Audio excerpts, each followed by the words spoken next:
जिस सरकारों की, जिस राज्य सरकारों की औकात टेम्परेचर नापने की नहीं है, वो कोरोना से जीतेगा। कौन से, कहां से लेके आते हो इतना बड़ा बड़ा बेवकूफी, इतना बड़ा बड़ा सपना? तुम्हारे राज्यों की, उत्तर भारत के राज्यों की औकात इतनी है कि आए हुए मजदूर का टेम्परेचर चेक नहीं कर पा रहा है, और आप चले हैं कोरोना से लड़ने के लिए। कहां की ट्रेन कहां पहुंच रही है? जाना था दिल्ली, पहुंच गए उड़ीसा। ये प्रॉब्लम उसमें नहीं है, हमारी सरकार भी ऐसी है। हमारी सरकार को जाना कहीं और था, पहुंच कहीं और गए हैं। हम इतने विश्व गुरु बन गए हैं कि अमेरिका जैसा देश हमारा कॉलर पकड़ के हमसे दवाई ले लेता है। हम इतने बड़े विश्व गुरु बन गए हैं, एक इत्तू सा देश नेपाल हमारी औकात निकालता है। मजदूरों का हम पेट नहीं पाल पा रहे हैं। मजदूरों के अंदर एक गुस्सा है और ये संख्या करोड़ों में है। लोग रास्ते चलते मुख्यमंत्रियों को माँ बहन की गाली दे रही है। आज तक के इतिहास में पहली बार हुआ है भारत के अंदर, किसी मुख्यमंत्री को, किसी प्रधानमंत्री को भारत के माँ बहनों की गालियां खुलेआम सड़कों पे दी जा रही हैं। हजारों वीडियो सोशल मीडिया पे हैं। ये दिखाता है कि हमारी जो उस राज्य, उत्तर भारत की जो राज्य सरकारें हैं, जो हमारे देश के प्रधानमंत्री हैं, उनकी क्षमता, उनकी हैसियत देश के अंदर क्या है।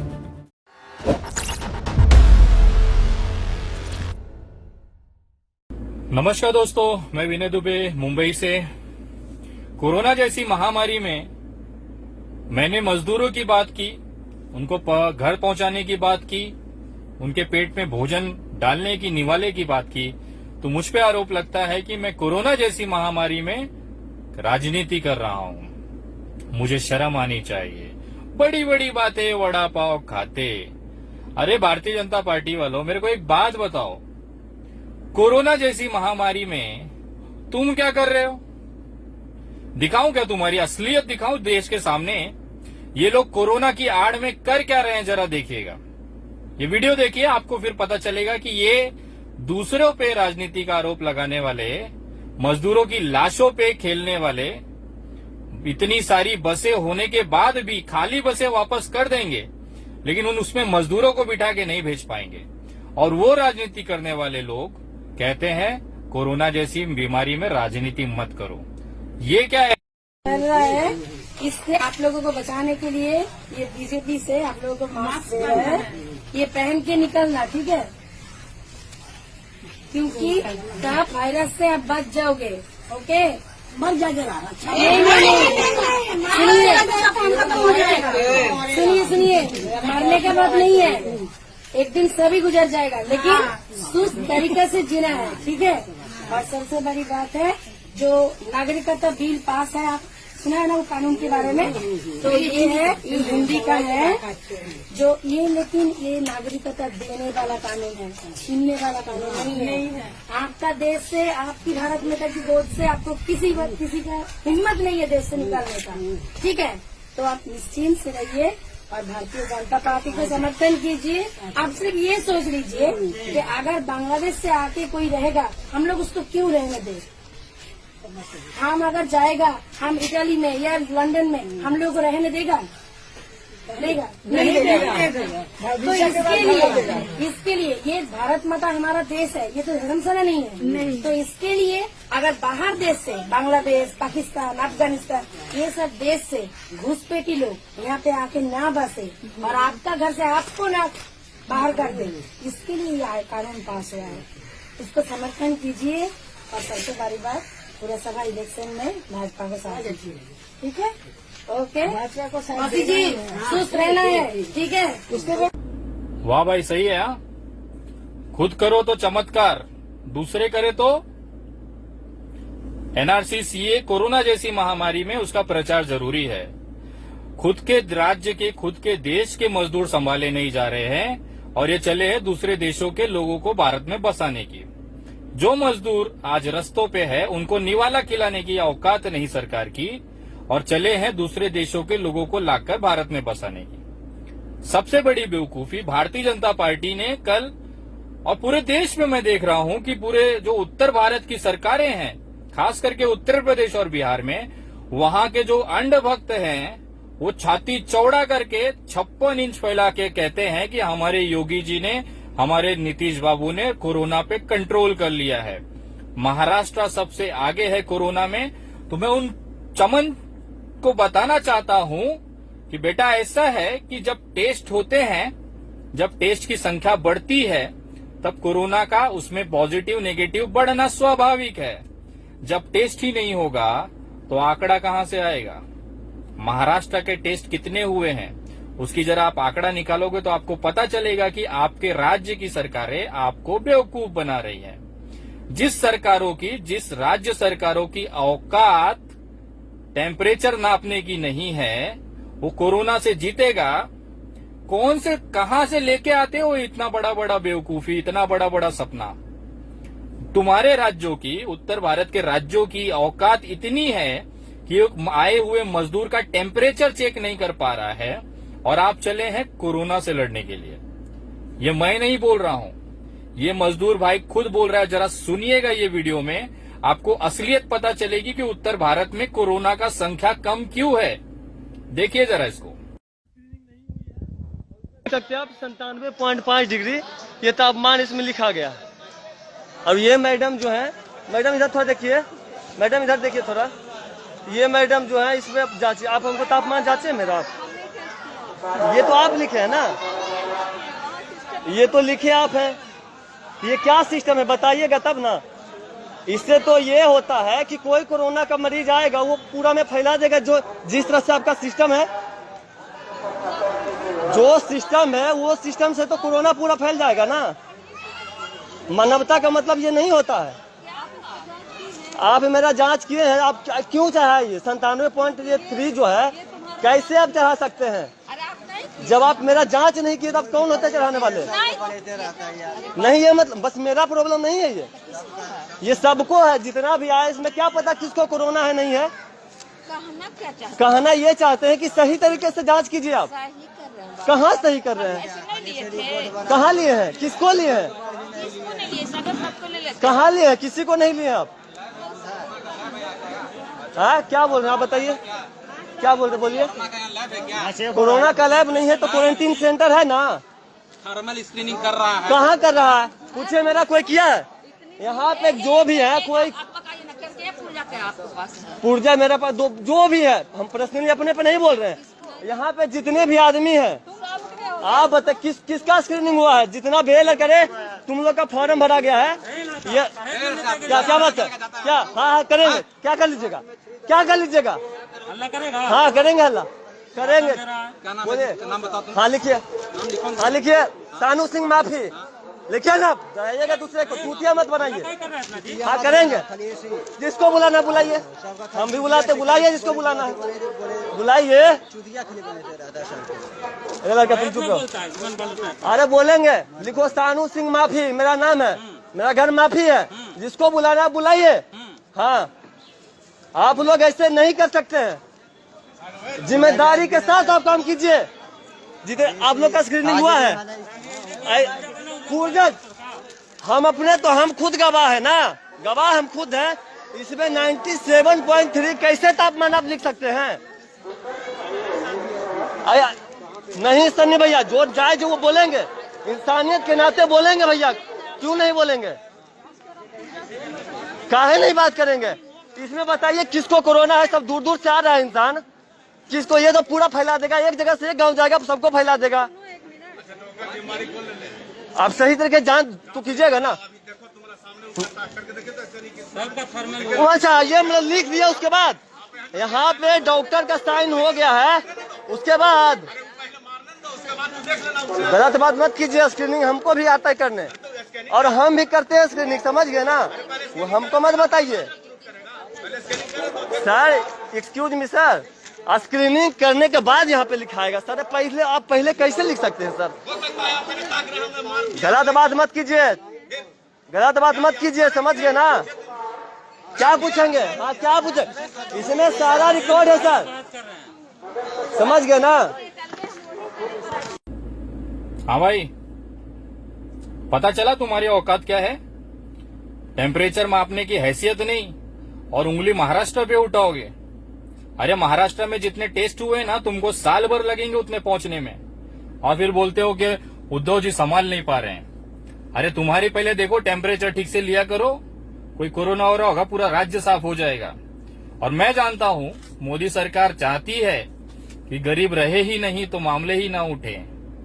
वो देश के मजदूरों की अगर इतनी ही हितैषी होती तो आज ये परिस्थिति नहीं होती कि जो मजदूर अपने घर पहुंच रहा है उसको दवाइयां तक नहीं मिल रही हैं सरकारी अस्पतालों में, और हम कोरोना से जीतने की बड़ी बड़ी बातें कर रहे हैं। पहले टेस्ट कराओ, आपको आपके आंकड़े पता चलेंगे कि किस राज्य में कितना है, और उसके बाद महाराष्ट्र पे उंगली उठाना।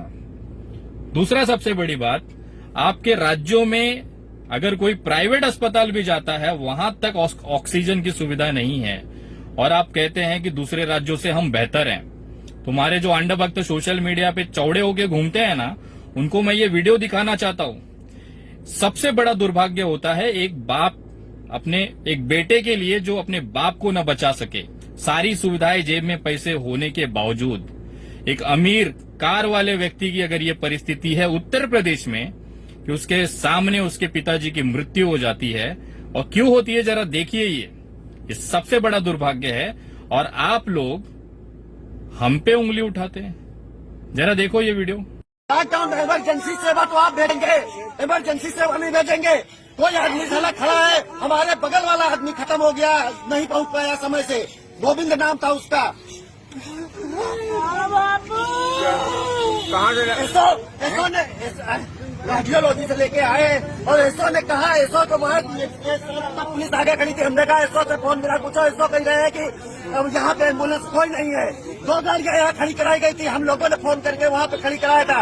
हमने बताया कि मैं दैनिकरण हूँ, मैं भी एक सेवक हूँ आपकी तरीके। कहाँ तक ले गए? कहाँ तक ले गए थे? वहाँ तो कार्डियोलॉजी लेके गए, कार्डियोलॉजी पहले रास्ते में खत्म हो, वहाँ चेक किया तो कहने लगे कि आप वापस, अब इनके खत्म बचा नहीं कुछ। कार्डियोलॉजी वाले डॉक्टर ने भी कल ही तो रिफर किया था, कल 3 बजे। एम्बुलेंस भी नहीं मिली? एम्बुलेंस यहाँ नहीं दिया। एम्बुलेंस ऑक्सीजन अगर लग जाती इनके तो हॉस्पिटल तक तो पहुँच जाते। हॉस्पिटल तक पहुँचने तक की ऑक्सीजन वो नहीं निकाल पाया। अपने नर्सिंग होम से न वो कह रहा, गाड़ी वाला कह रहा है कि एम्बुलेंस वाला मेरी गाड़ी अभी खून पड़ा है, मैं आधे घंटे लगेगा, आधे घंटे में तो काम खत्म हो गया, 1-2 मिनट में तो काम खत्म हो जाता। पुल भी नहीं खोला ना, एम्बुलेंस कुछ नहीं पहुंच पाई। पुल पहुंच गए थे, अस्पताल पहुंचे थे, अस्पताल से वापस लेके आए, अस्पताल से। खुद को नहीं है खाने और मैया गई है भुजाने। ये हालत है आप लोगों की, पहले उसको सुधारो। पूरे देश में मजदूर गांव जा रहे हैं, ट्रेनें चल रही हैं। कहाँ की ट्रेन कहाँ पहुंच रही है? जाना था दिल्ली, पहुंच गए उड़ीसा। ये प्रॉब्लम उसमें नहीं है, हमारी सरकार भी ऐसी है। हमारे सरकार को जाना कहीं और था, पहुंच कहीं और गए हैं। हम इतने विश्व गुरु बन गए हैं कि अमेरिका जैसा देश हमारा कॉलर पकड़ के हमसे दवाई ले लेता है। हम इतने बड़े विश्व गुरु बन गए हैं, एक इत्तू सा देश नेपाल हमारी औकात निकालता है, जिसको हम चाइना को बड़ी बड़ी आंखों से उनको हम डराने वाले लोग थे। एक के बदले 10 सर पाकिस्तान से लाने वाले लोग थे। आज नेपाल जैसा देश हमारे प्रधानमंत्री को क्या क्या गालियां दे रहा है। उनकी इतनी हैसियत हो गई है कि हमारे भारत के प्रधानमंत्री को वो तबीयत से ले रहा है। ये हमारी ये हमारी परिस्थिति है विश्व के अंदर कि कोई भी ऐरा गहरा आके हमारी बजा के चला जाता है। उसका कारण ये है कि हमारी जो सरकार है ना, उसकी क्षमता नहीं है ये देश चलाने की। हमारे पास इतना बड़ा रेल तंत्र है, लेकिन 50 और 100 ट्रेनें चलाने में हमारी हालत खराब हो जा रही है। मजदूरों को लेके कहीं और जाते, पहुंच कहीं और जाते हैं, और मजदूर भाई आज औकात निकालने पे आ गए हैं, वो भी रेलवे की। ये वीडियो जरा देखिए, रेलवे में हमारे मजदूर भाई क्या कह रहे हैं। आपको देश की असलियत पता चलेगी जो उन ट्रेनों में यात्रा कर रहा है। ये असलियत जरूरी है देश को जानना, देखिएगा। मुंबई से ये ट्रेन आई आज 500 किलोमीटर तक नहीं चला, फिर गाड़ी खड़ा कर दिया इधर बागमार स्टेशन में, और स्टेशन मास्टर बोल रहा है कि आगे की परमिशन नहीं है। तो 22 ट्रेन में आगे है, 22 ट्रेन पीछे। जब 50 ट्रेन संभाल नहीं पा रहे पीयूष गोयल, तो 300 ट्रेन कैसे संभालोगे? ये बात देखने की बात है।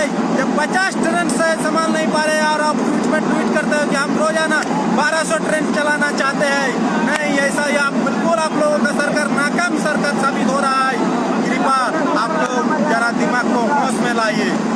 बस यहाँ भूखे प्यासे मर रहे हैं। सुबह 7 बजे से ट्रेन खड़ी है, अभी 5 बजने जा रहा है। कितना बर्दाश्त करेगा? कितना तड़पाओगे, कितना मजदूरों के मरवाओगे? ये बहुत सारे हम गलत हो रहा है। और पीयूष गोयल बार बार कर रहे हैं कि रोजाना हम 300 ट्रेन चलाना चाहते हैं, रोजाना 500 ट्रेन चलाना चाहते हैं, लेकिन 50 ट्रेन चलाने में नाकाम रहे। मुंबई नहीं, ये सरकार की लापरवाही है और कुछ नहीं है। ये सब सरकार की लापरवाही है और कुछ भी नहीं है। सरकार चाहे तो सुविधा दे सकती है। 20 लाख करोड़ का पैकेज ना देके एक बोतल पानी अगर हर जनता के हाथ में होता ना, तो भी जनता जैसे भागती नहीं और दौड़ती नहीं। देखो गांव के अंदर जा रहे पब्लिक, गांव के अंदर जाके बोतल से पानी भर भर के लोग ला रहे हैं, क्योंकि उनको प्यास की शिद्दत है, उनको खुद को बचाना है। सरकार को तो हमारी फिक्र नहीं है। हमने सरकार बना दी है बहुत अच्छे से। सरकार कुछ नहीं कर रही है, बस बातों का बाजार है और कुछ नहीं है।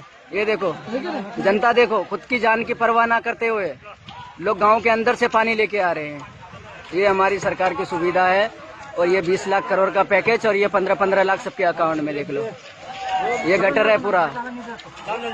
हाँ, ये देखो यहाँ से लेके वहाँ तक। और गांव वाले इतनी मदद करने के लिए पाइप लगा लगा के बाहर तक लोगों को पानी दिया जा रहा है ताकि ये लोग प्यासे ना मरे। इतनी फिक्र है गांव वालों को। मैं जूम करके आपको दिखाता हूँ एक बार। थोड़ा लंबा है इसलिए जूम नहीं हो पा रहा है। ये देखिए पूरी लाइन लगी है, पूरी बाहर पब्लिक एकदम। पीने के लिए पानी नहीं। हम लोग कब से पानी के लिए तरस रहे कि पानी मिल जाए, पानी मिल जाए। ये मैं आपको दिखा रहा हूँ। गाड़ी को शायद भैकम किया गया है, खड़ी किया गया है, वो भी गाड़ी नहीं रुकती। गाड़ी रुकाया गया क्योंकि एक बंदा गटर में गिर गया था। यहाँ गटर पे गिर गया था, उसकी वजह से शायद गाड़ी को रोका गया है। गाड़ी रुकाई नहीं है। ये दिखाता हूँ मैं आपको, जूम करके दिखाता हूँ। ये देखो, ये देखिए, बस ये है हमारी डिजिटल इंडिया और ये हमारी सरकार की मेहरबानी है। खाना तो दूर की बात, खाना तो छोड़ दो, पानी मिल जाए ये गर्मी में, वही बहुत बड़ी बात है। ये हकीकत है। मजदूरों का हम पेट नहीं पाल पा रहे हैं। मजदूरों के अंदर एक गुस्सा है और ये संख्या करोड़ों में है। लोग रास्ते चलते मुख्यमंत्रियों को मां बहन की गाली दे रही है। आज तक के इतिहास में पहली बार हुआ है भारत के अंदर किसी मुख्यमंत्री को, किसी प्रधानमंत्री को भारत के मां बहनों की गालियां खुलेआम सड़कों पे दी जा रही हैं। हजारों वीडियो सोशल मीडिया पे हैं। ये दिखाता है कि हमारी जो उस राज्य उत्तर भारत की जो राज्य सरकारें हैं, जो हमारे देश के प्रधानमंत्री हैं, उनकी क्षमता, उनकी हैसियत देश के अंदर क्या है। मैं आपको जो वीडियो दिखाने जा रहा हूं वो थोड़ा सा आपको चौंका सकता है, थोड़ा सा आपको दुखी कर सकता है, लेकिन ये हकीकत है जमीनी स्तर की। इससे आप आंख नहीं फेर सकते हैं।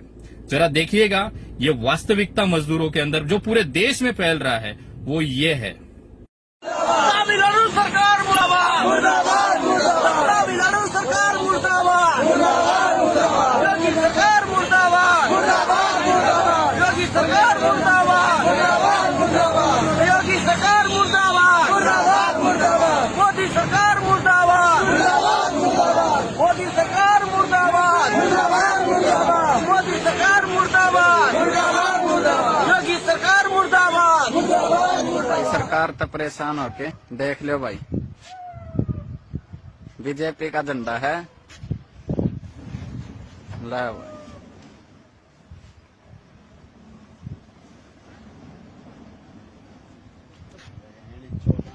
किसाना की बुरी हालत कर दी है भाई। आज कर दिया भाई जमा। कोई ना भाई, कोई ना। आगे वोट नहीं है तारे बीजेपी वाले हो। मैं किसी भी तरीके से हिंसा और इसका मैं समर्थन नहीं कर सकता हूं। जिस तरह से पार्टी का झंडा जलाया जा रहा है, मैं कतई उसका समर्थन नहीं करता हूं। एक वैचारिक लड़ाई होनी चाहिए, नीतियों की लड़ाई होनी चाहिए, लेकिन इस तरह से किसी पार्टी का झंडा जलाना दुर्भाग्यपूर्ण है। मैं उसका दुख व्यक्त करता हूं, निषेध है उसका। लेकिन आज आप पूरी भारतीय जनता पार्टी को यह समझना चाहिए कि आखिर ये नौबत क्यों आई है। आज वही जनता जो आपको ईंट पत्थर खा लेंगे लेकिन भाजपा को वोट देंगे, आज वही लोग आपके पार्टी का झंडा इतनी तबीयत से जला रहे हैं। आखिर वो नौबत क्यों आई है। जो मजदूर आपकी रैलियों में जिंदाबाद जिंदाबाद के नारे लगाते थे, आज वही मजदूर आपको मां बहनों की गालियां दे रहे। वो वीडियो में नहीं डाल सकता हूं यहाँ पे। प्रधानमंत्री तक को गालियां दी गई, इतनी गंदी गंदी गालियां दी गई है। आखिर ये नौबत क्यों आई है, इसका आपको आत्ममंथन करना चाहिए। और मुझे ऐसा लगता है देश के अंदर अगर प्रधानमंत्री जी के अंदर थोड़ी सी भी नैतिकता बाकी होगी तो उनको अपने पद से इस्तीफा दे देना चाहिए। अगर नहीं भी देते हैं कोई दिक्कत नहीं है, आप पड़े रहें, अगले कुछ महीनों के अंदर अंदर ये जनता अपने आप आपको अपने पद से हटा देगी। अब उस तरह से उनके अंदर उग्रता है। अब गरीब लोग आपसे मांग सकते हैं, सरकारी मदद ले सकते हैं, लेकिन एक मध्यम वर्गीय परिवार किसके सामने हाथ फैलाएगा? जो सैलरी पे अपने स्वाभिमान के साथ जिंदा रहता है वो किसके सामने हाथ फैलाएगा? आज मजदूर सड़कों पे हैं, कल ये मध्यम वर्गीय परिवार भी जब उनका सब्र टूटेगा वो भी आपसे सवाल पूछेंगे, वो भी आपसे भोजन मांगेंगे, वो भी आपसे मेडिकल सुविधाएं मांगेंगे।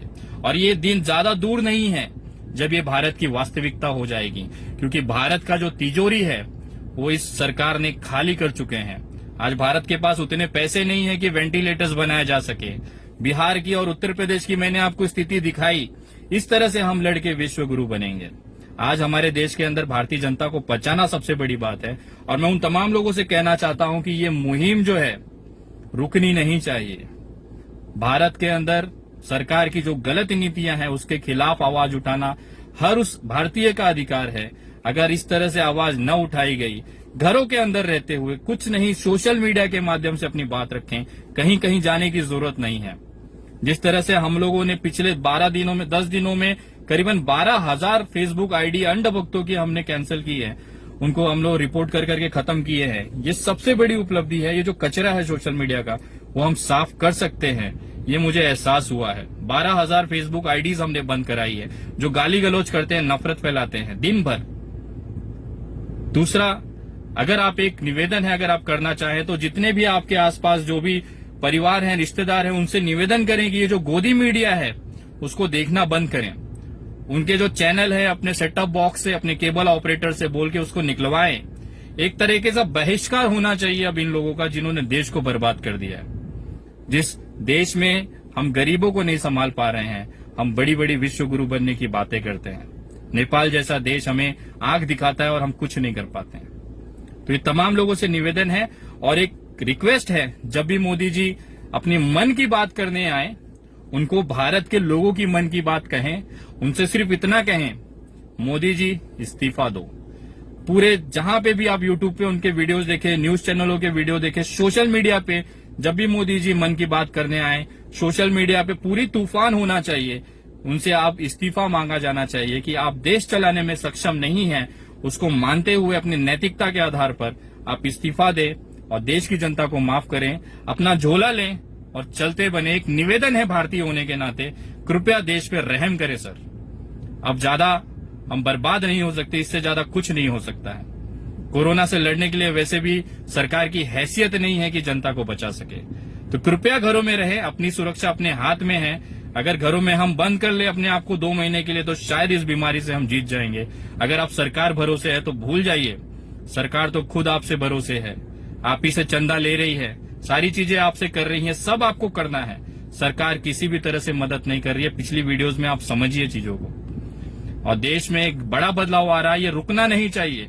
जब तक मोदी जी और ये मोदी सरकार इस्तीफा नहीं देती है, ये आंदोलन चलते रहना चाहिए। घरों में बैठ के करना है, लोगों को जागरूक करना है, लोगों के सरकार की जो गलतफहमियां हैं, जो नाकामियां हैं, वो हमें सामने लानी है।